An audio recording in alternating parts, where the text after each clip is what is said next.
Hey everybody, welcome to the Llama Commerce Show. I'm Kurt Theobald, lead strategist at Classy Llama. And I'm Brett Curry, also lead strategist at Classy Llama. And we are here to, as always, demystify e-commerce into digestible, actionable bites. Today we have a special guest, Ezra Firestone. Not only does he have the coolest name I've ever heard of, but... That's a really, really cool name. I know, I mean, you really can't top Ezra that. Firestone. That's not your real name, is it, Ezra? Well, I mean, there's a funny story behind that.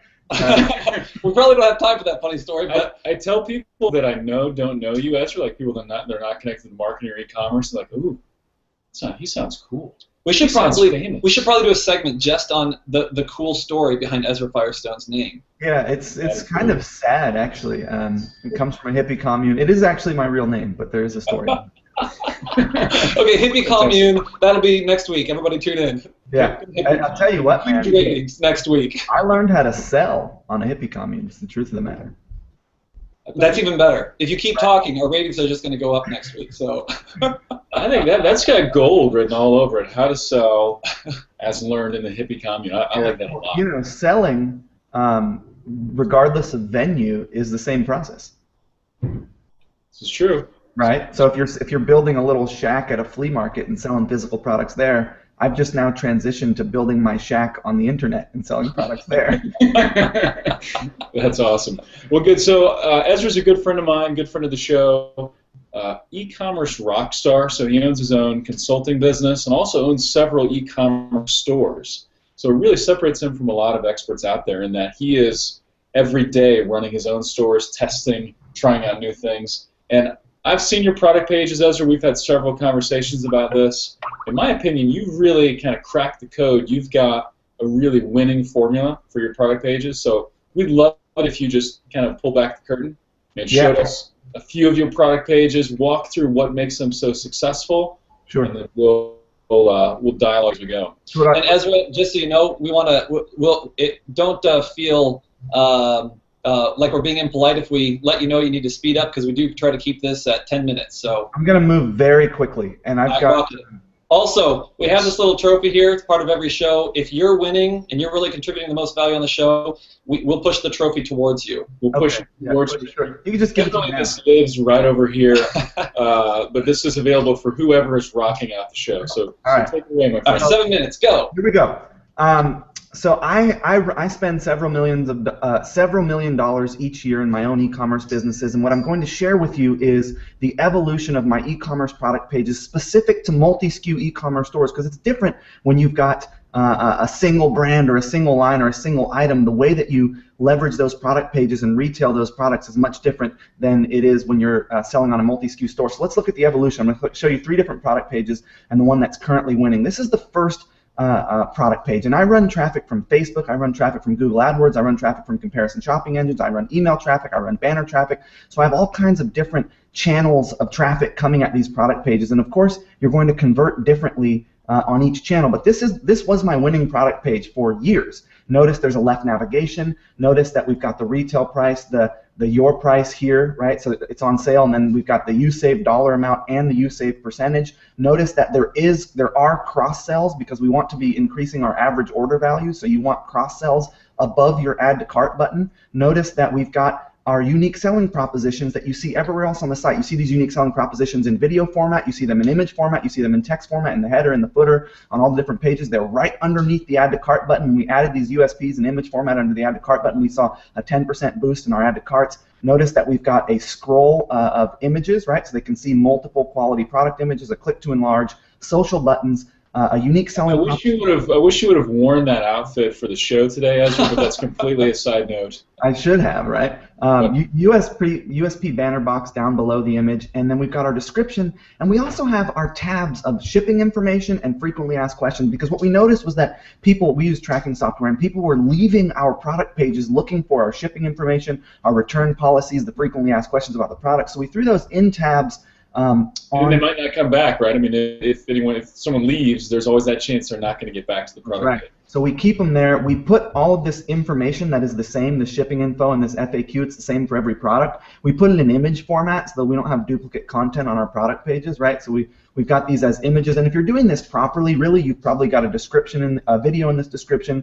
and a video for each of these, which I can show you sites that have that as an example. Scrolling down the page, we've just got product reviews and then a USP banner and your security symbol. So that was our product page that was winning initially. Then what we realized, we moved to this format here, which is more inspired by the Zappos model, right, where everything happens above the fold. Notice there is no left navigation. When we moved the left navigation from our product page, we saw a significant increase in the time on product page and the engagement with the product page, right, because we got rid of that ability to navigate. We have the same content boxes, right, so all the content, they can scroll through it. On the left side, why buy from us, shipping information. This is an example page. It's not an actual live page. These would have videos on them, product description, similar items. So all that navigation, the middle of the page changes, so you never have to scroll on this page. And one of the problems we've had with our e-commerce stores in the past is figuring out a way to get the video on the product page above the fold. So what we did was we put this little button down here that says look inside the box, and we tested this against, go behind the scenes and a couple other different types of text. And when you click that, it loads your product sales video right there above the fold without you having to go anywhere, and then you can go back to the photos. And you've got your add to cart box with your USP banner and then your USP images down below that cart. And of course, if you had cross sells or options, they would appear here above the add to cart button. And then we've got the you might also like, and we added, instead of having our USP banner like we do at the bottom of the footer of every page, we actually added a USP and features and benefits banner right at the bottom of the product box itself.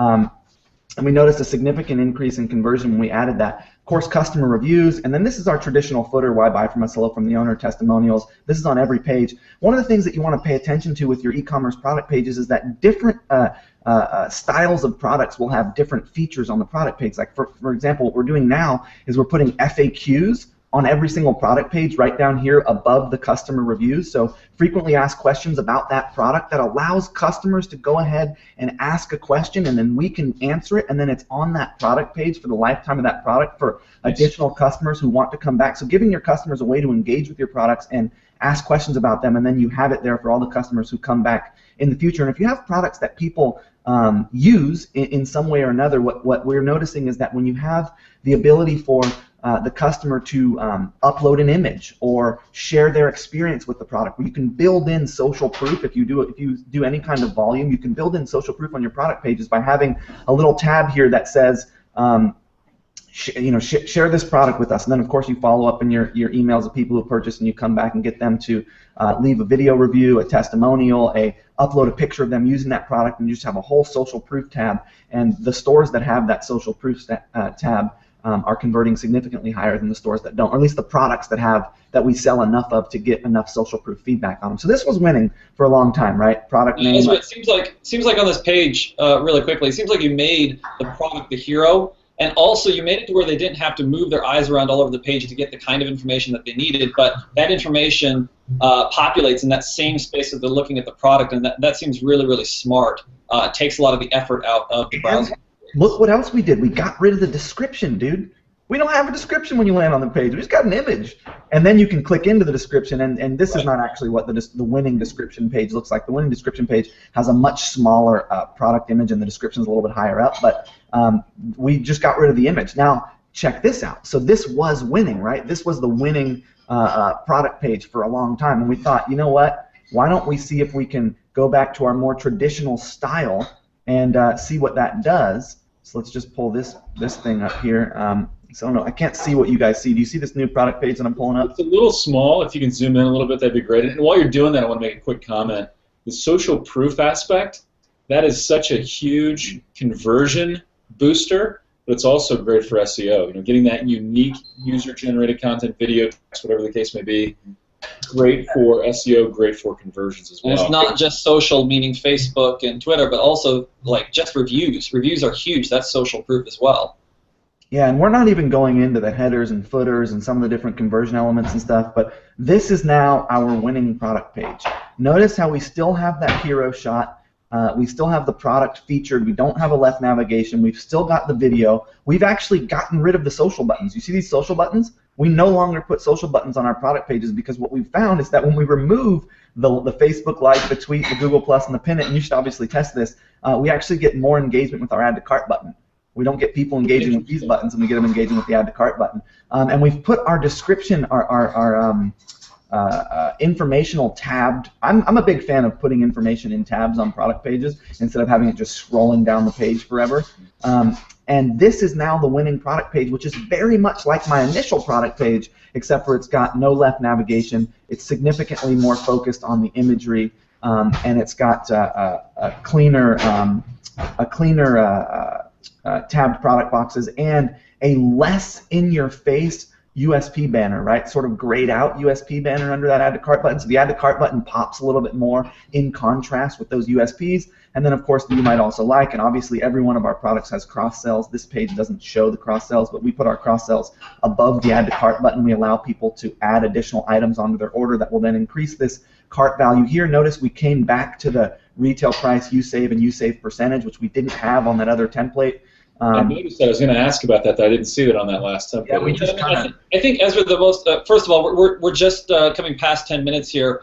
I think one of the most important things to recognize to our audience is that one of the most important things Ezra's demonstrating here is that over time he has had to change his product page. That evolution is critically important, and you cannot stay static. That your existing product page or whatever page it is will not be effective in 3 years. You can't sit on it. You have to continue to innovate and test and change and respond to the market. So Ezra, could you close this up by giving 3 or fewer, or just as many action bites as you want to, but we try to break this down into digestible. I'll close it down into action. Let me close it down for you. Right. Number 1, get less busy with your product pages. Notice if you look at the evolution of my product pages over the last 8 years, they have significantly gone down in busyness. Yes, I still have lots of information, but the way this is laid out, it does not feel overwhelming to the user. They can see the product, they can see the add to cart button, and they can see the content that they need to know about that product. And then there's stuff below the fold, like your